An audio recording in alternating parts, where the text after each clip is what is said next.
Income tax मामले में कांग्रेस को दिल्ली हाई कोर्ट ने तगड़ा झटका देते हुए उसकी याचिका ही खारिज कर दी, जिसमें मांग की गई थी कि इनकम टैक्स डिमांड के नोटिस पर स्टे लगाया जाए। आयकर विभाग ने कांग्रेस से 105 करोड़ रुपए बकाया टैक्स की मांग की और इसके लिए नोटिस जारी किया गया। इस नोटिस के खिलाफ पार्टी ने दिल्ली हाई कोर्ट का रुख किया था। इससे पहले इनकम टैक्स अपीलिएट ट्रिब्यूनल ने इनकम टैक्स की रिकवरी वाले नोटिस पर रोक लगाने से इनकार कर दिया था। जस्टिस यशवंत वर्मा की अगुवाई वाली बेंच ने कहा कि हम इस मामले में दखल देने का कोई आधार नहीं पाते हैं। कांग्रेस ने इनकम टैक्स अथॉरिटी के आदेश के खिलाफ 8 मार्च को ही उच्च न्यायालय का रुख किया था।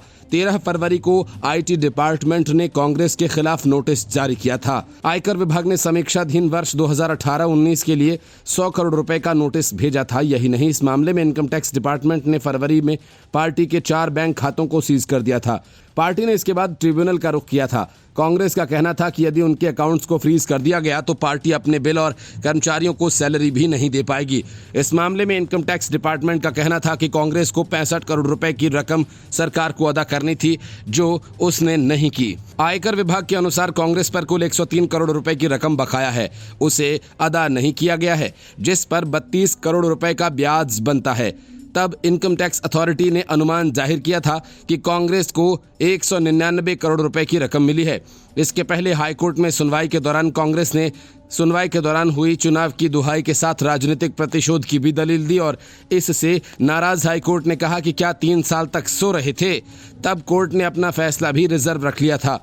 जस्टिस यशवंत वर्मा और पुष्पेंद्र कुमार कौरव ने कहते हुए फैसला सुरक्षित रख लिया था। इनकम टैक्स अपीलिएट ट्रिब्यूनल के आदेश में कोई खामी नजर नहीं आती। कोर्ट ने गौर किया कि कांग्रेस के खिलाफ ये कार्रवाई साल 2021 में शुरू हुई थी।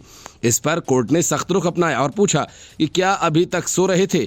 बेंच ने यह भी कहा कि इस मामले को बहुत ही गलत ढंग से हैंडल किया गया।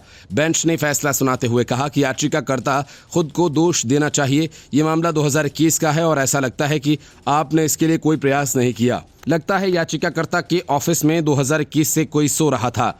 कोर्ट में कांग्रेस की तरफ से पेश हुए वरिष्ठ अधिवक्ता विवेक तनखा ने कहा कि पार्टी के खाते फ्रीज कर दिए गए और अगर ऐसा ही चलता रहा तो पार्टी कोलैप्स कर जाएगी।